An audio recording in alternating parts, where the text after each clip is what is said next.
Welcome to Techtastic, the podcast that explores the cutting-edge world of technology and its impact on society. New breakthroughs and developments are revolutionizing the world around us, presenting exciting opportunities as well as complex challenges. We'll explore the big ideas and key players driving these transformations as we seek to understand the implications of these advancements for our lives, our communities, and our planet.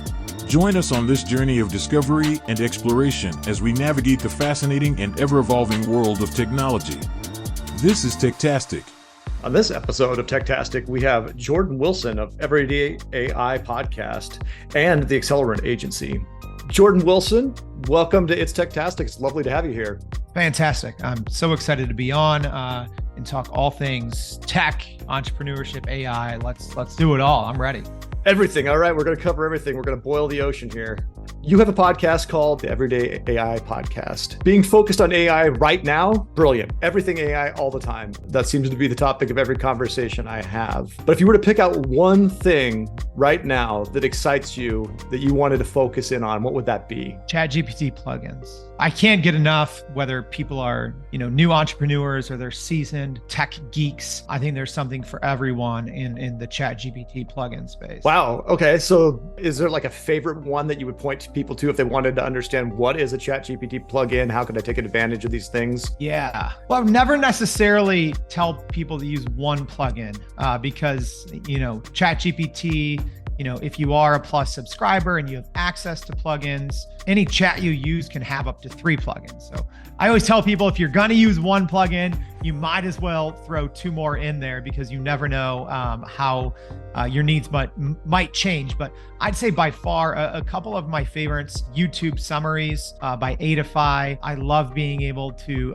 learn new topics very quickly. Browser Op is another one. It gives ChatGPT access to the internet. That's the biggest thing. People are always like, oh, ChatGPT sucks. It can't do this. It can't do that. Well, if you know what you're doing, it can literally do just about anything a human working in front of a computer can do, but probably better and faster. So those are 2 that I find myself using pretty often. So Browser Op is very similar to a lot of the AI agents that are out there, right? You've got Baby AGI, but those take a certain amount of technical skill. You got to sit down and you got to write some code, or you got to at least set something up. Beautiful thing about those ChatGPT plugins is you don't have to be a software engineer to use them. Exactly. Yeah.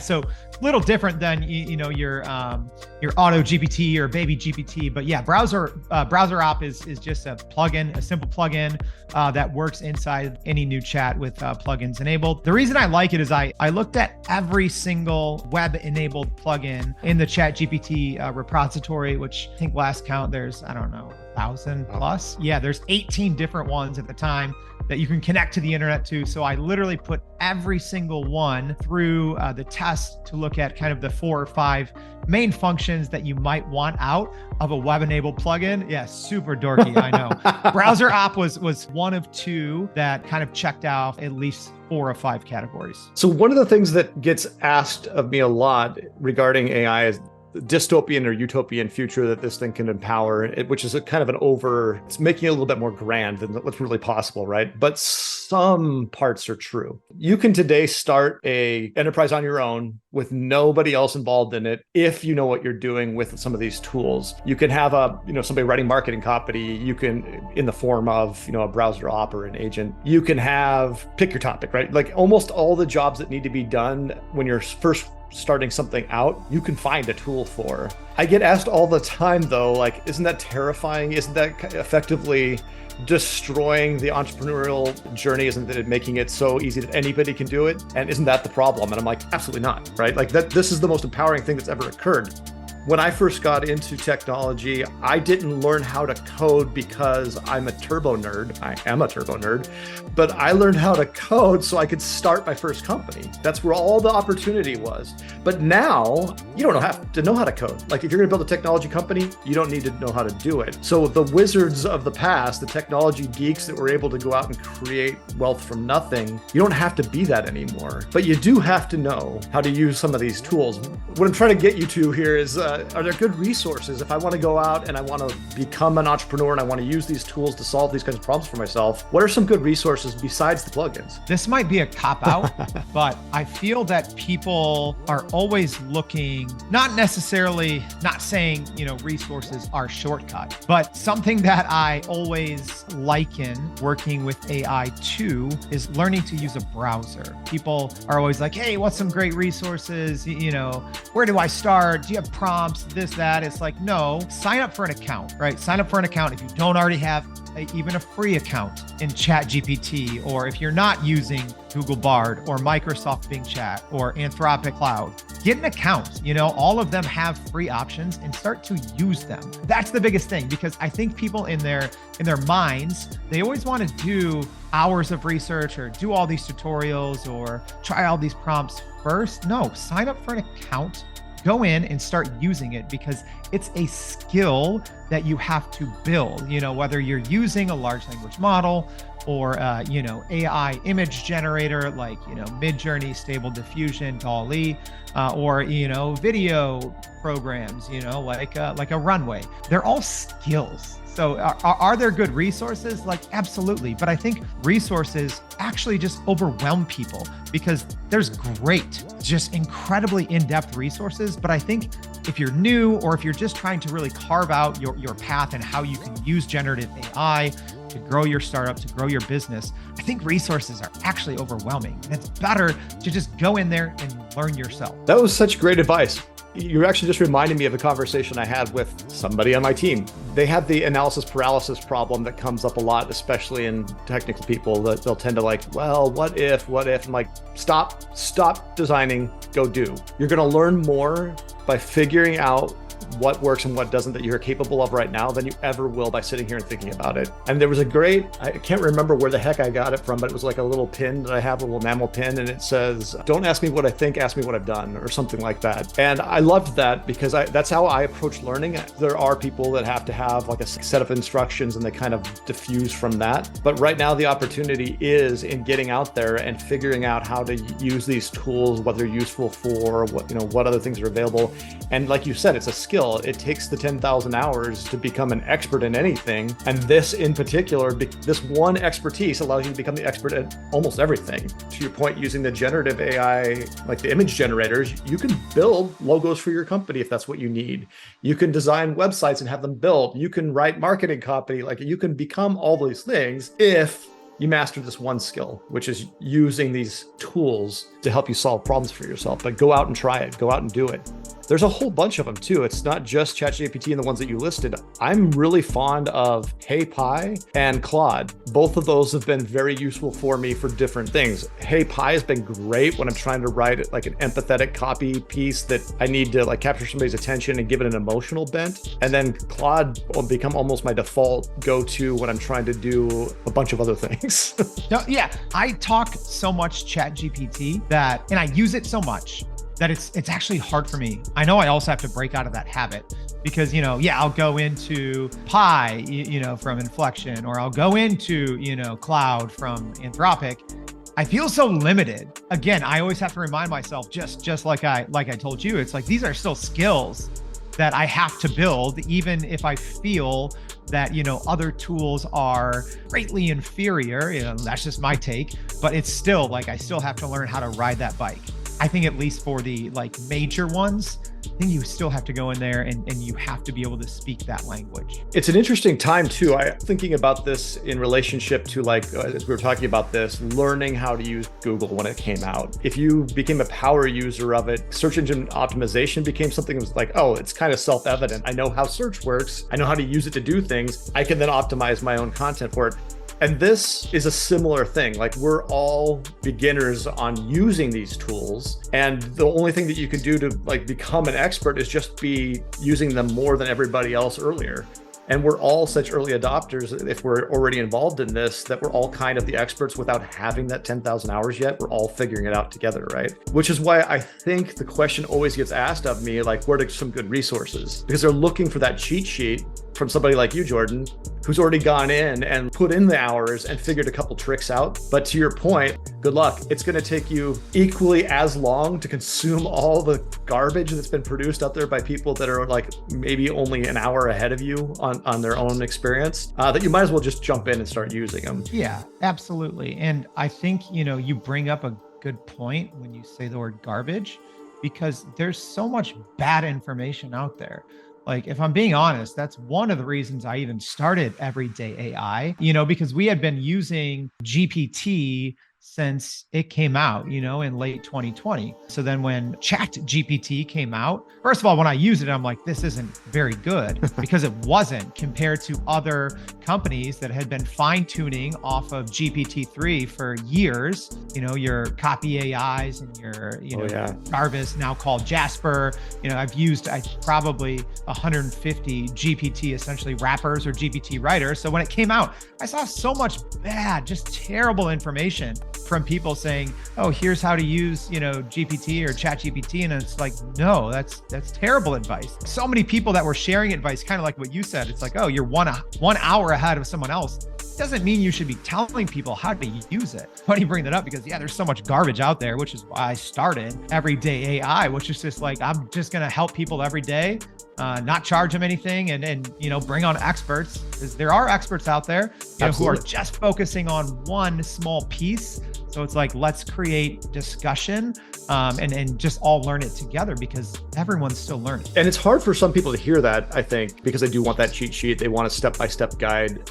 I'm reminded of a couple of family members I have that, like, when the browsers first came into the world, they wanted somebody to tell them, okay, how do I find information on this? And I'd say like, oh, you pull up this and you do these things. And they're like, wait, I pull up this thing. Can you tell me where I click? And I'm like, no. You need to understand that this is a tool that allows you to do a great many things. And you need to understand like the spaces that it fits for you and then kind of how to use it, not the step-by-step guide on how to do it. I'm not going to tell you how to book a flight online. And then I'm going to sit down with you and explain how to do a Google search online. And then I'm going to teach you how to do email in Gmail. Like, each of those are tools within this experiential offering that's sitting out there for you. What I've always wondered, because I had this with my own software engineering teams at some of the big companies I've been at, we talk about having a learning mindset in those big tech organizations. And I think that what AI might be doing, like the ChatGPTs of the world might be doing now, is forcing that all the way to the front. If you do not have the ability to consume information and learn and adapt to it, and you are a process-oriented, I have to click X button, Y button, Z button in that order, those are the people who this transformational technology are going to disrupt. If you are incapable of learning, you're in trouble. You're the ones that need to, you need to find something else to do in life. And I don't know what that would be. But if you are in that camp, I guarantee you can learn. You've just got to take the time to sit down and do it. You've got to find the things that help you do that. It's not cheat sheets, but it is just sitting down and doing it. But your experiential learners right now have a huge advantage. And if you can learn to be an experiential learner, if you can learn to try things and adapt, you've got a huge advantage out there. That's such a good point. And I love your analogy for when browsers first came out, or when the internet first came out. Our mindsets, I think, as consumers, whether you're an entrepreneur, solopreneur, marketer, CEO, doesn't matter. We are now always looking for that shortcut or that resource. And so I think it's hard when that has paid off in dividends for years to stop learning that way and to stop practicing that way.